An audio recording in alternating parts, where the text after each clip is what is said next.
Pertama sekali, pembukaan sekolah untuk fasa 1. Seperti mana yang dinyatakan dalam Pelan Pemulihan Negara, untuk fasa 1 tiada sekolah yang dibuka.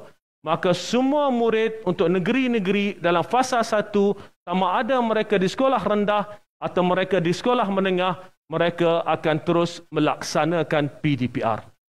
Ya. Terusnya, bagaimanakah pula pembukaan sekolah rendah dalam fasa 2? Fasa 1 tidak ada yang akan ke sekolah. Ya. Fasa 2 untuk murid sekolah rendah hanya murid MBK, iaitu murid berkeperluan khas, ya, anak-anak istimewa di sekolah kebangsaan pendidikan khas dan juga murid-murid PPKI, program pendidikan khas integrasi yang akan hadir ke sekolah tanpa penggiliran. Saudara-saudari, dalam sesi libat urus kami bersama anak-anak istimewa ini dan juga bersama dengan ibu bapa mereka, ramai yang memohon agar mereka dapat kembali ke sekolah. Dan perkara ini kita telah bincangkan dengan pihak Kementerian Kesihatan Malaysia dan juga Majlis Keselamatan Negara, dan kita bersetuju untuk membenarkan murid ini kembali ke sekolah dan mulai dari fasa 2. Terusnya adalah pembukaan sekolah menengah dalam fasa 2. Untuk sekolah menengah dalam fasa 2, selain daripada murid tingkatan 6 semester 2 IBD, murid tingkatan 6 semester 2 IBD tahun 2 dan juga program pra-universiti semester 3 di Sekolah Sukan Malaysia, murid MBK yang disebutkan tadi dan murid kelas peperiksaan antarabangsa yang disebutkan dalam senarai termasuk IGCSE, O-Level, A-Level dan Australia Higher School Certificate dan IBDP ini dibenarkan untuk hadir ke sekolah dalam fasa 2. Mengapa? Murid-murid kelas peperiksaan ini akan menduduki peperiksaan dalam masa yang terdekat.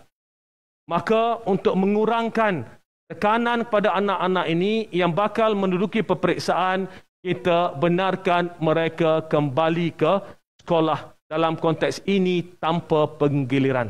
Saya bagi contoh, murid tingkatan 6 semester 2. Mereka akan menduduki peperiksaan STPM semester 2 pada akhir bulan Oktober. Maka kita benarkan mereka kembali ke sekolah tanpa penggiliran dan mematuhi segala SOP yang telah ditetapkan. Terusnya adalah berkaitan dengan pembukaan sekolah rendah di fasa 3. Ya, tadi pembukaan sekolah rendah fasa 2, pembukaan sekolah menengah fasa 2. Sekarang ini pembukaan sekolah rendah fasa 3. Untuk pembukaan sekolah rendah fasa 3, kalau kita ingat tadi di fasa 2, murid MBK di SKPK dan juga PPKI hadir ke sekolah, murid prasekolah, kita tambah satu kumpulan yang akan hadir ke sekolah dalam fasa 3 adalah murid prasekolah serta tadika swasta yang hadir tanpa penggiliran. Murid lain masih lagi laksanakan PDPR. Umumnya, fasa 1, fasa 2 sekolah ditutup untuk sekolah rendah. Fasa 1 sekolah ditutup untuk sekolah rendah dan sekolah menengah. Ya. Fasa 2 sekolah rendah kita buka untuk murid MBK dan sekolah menengah kita buka untuk murid kelas peperiksaan yang akan menghadapi peperiksaan dalam masa yang terdekat dan juga murid MBK di sekolah menengah. Itu fasa 2. Masuk fasa 3, murid sekolah rendah masih lagi belum ke sekolah secara keseluruhannya, hanya murid MBK yang saya jelaskan tadi dan murid prasekolah atau di sekolah tadika swasta, murid tadika swasta. Murid-murid lain di sekolah rendah masih kekal di rumah melaksanakan PDPR dalam fasa 3. Terusnya adalah pembukaan sekolah menengah dalam fasa 3. Ya. Yang kuning itu adalah tambahan daripada yang asal. Yang asal kita sebut tadi, pembukaan di fasa 2, siapa yang boleh ke sekolah, 3 kumpulan yang kita sebutkan tadi, dan selain daripada itu, murid kelas peperiksaan antarabangsa yang lain. Yang ini kita nyatakan, boleh lihat dalam senarai itu, hadir secara penggiliran, murid pra-universiti Sekolah Sukan Malaysia dan murid kelas peperiksaan awam di sekolah asrama sepenuhnya hadir tanpa penggiliran, dan murid kelas peperiksaan awam di sekolah harian atau swasta hadir dengan penggiliran. Apa yang kita boleh lihat dalam konteks ini, umumnya, kalau saya boleh ringkaskan bahawa untuk fasa 3 yang hadir ke sekolah bagi sekolah menengah selain daripada murid berkeperluan khas adalah murid kelas peperiksaan. Yang detail tu adalah jenis-jenis peperiksaan yang dibenarkan hadir. Ya.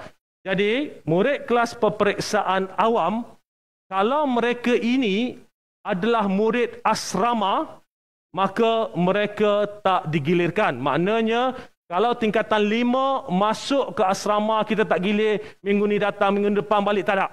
Ya, kita teruskan kekalkan mereka di asrama dengan SOP yang saya akan jelaskan nanti. Iaitu untuk pembukaan sekolah bagi fasa 3. Fasa 3, sekolah menengah, kelas peperiksaan sahaja umumnya. Ya, orang lain tak pergi lagi. Jelas?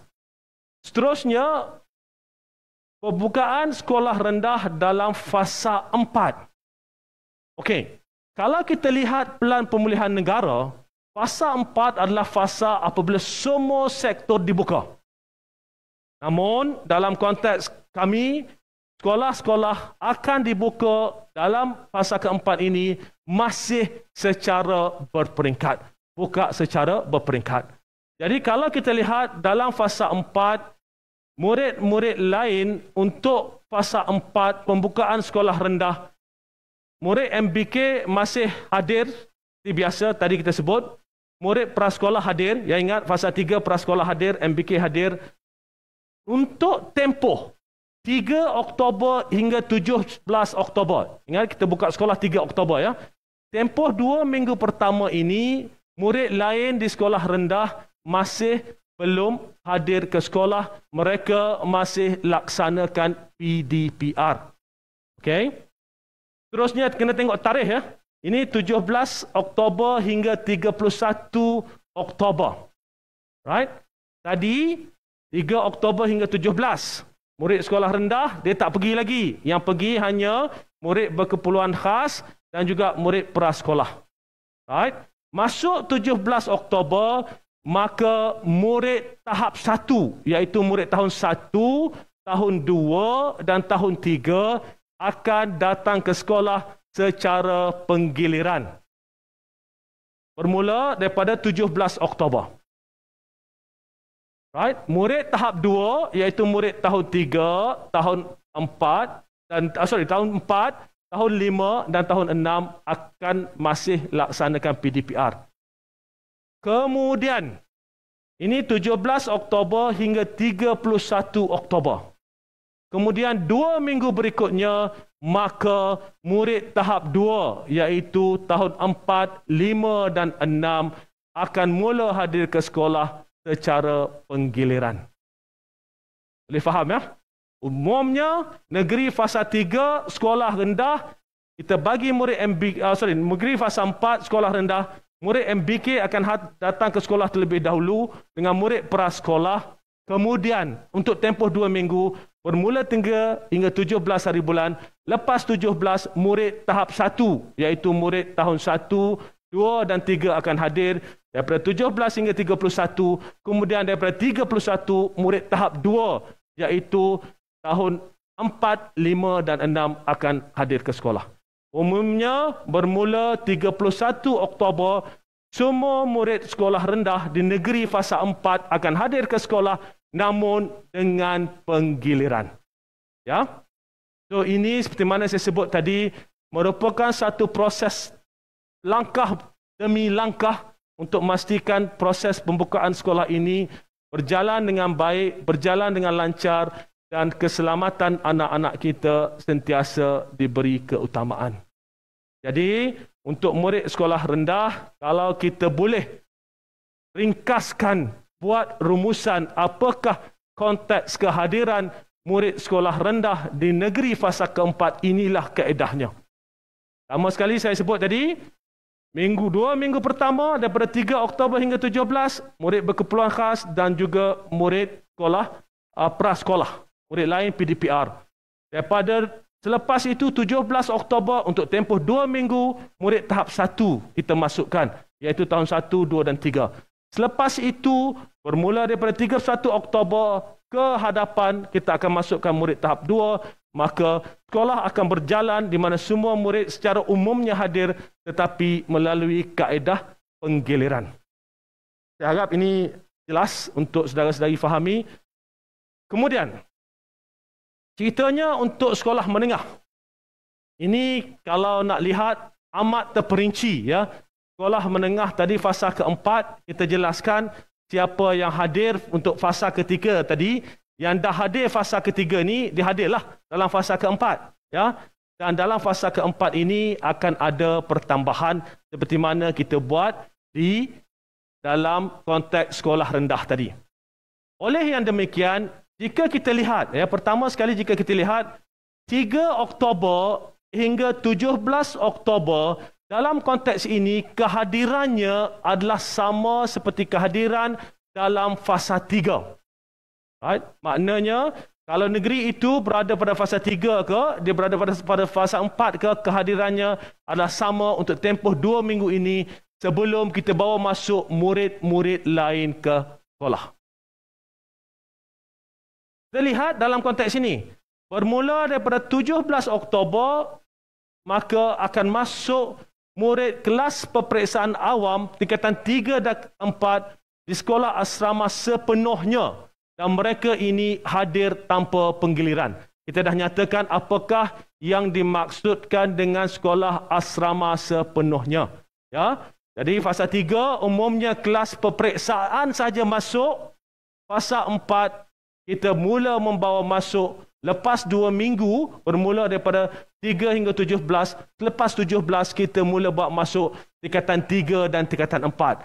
Kalau tingkatan 3 atau tingkatan 4 ini bersekolah di sekolah asrama sepenuhnya, maknanya semua kawan-kawan lain berada di asrama, maka mereka boleh hadir tanpa penggiliran. Seterusnya adalah murid tingkatan 3 dan tingkatan 4 murid peperiksaan awam, tingkatan 3, tingkatan 4, sekolah harian atau swasta hadir secara penggiliran. Sekiranya murid itu tidak berada di sekolah asrama, mereka perlu hadir secara penggiliran. Ya. Dan akhir sekali, murid kelas PDP, kelas peralihan, tingkatan 1, tingkatan 2 pada 7 hingga 31 Oktober masih lagi melaksanakan PDPR di rumah.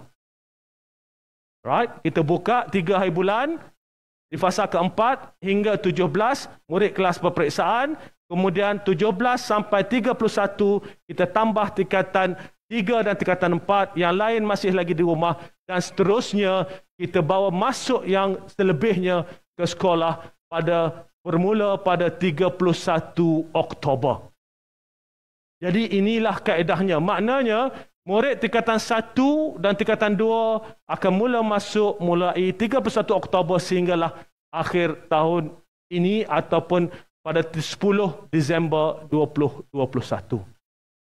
Okey, itu untuk fasa keempat sekolah menengah. Ini kalau saya simpulkan semua. Tapi saya ringkaskan sedikit. Sekolah menengah 2 minggu pertama bermula 3 Oktober kelas peperiksaan sahaja. Kita ada perinciannya. Kemudian lepas 17 Oktober murid tingkatan 3 dan tingkatan 4 akan masuk. Kemudian lepas 31 Oktober atau bermula 31 Oktober murid tingkatan 1 dan tingkatan 2 akan masuk. Jadi kita bawa mereka masuk secara berperingkat. Again, bagi memastikan mereka dapat kembali ke sekolah tapi kembali dalam keadaan yang selamat, insya-Allah.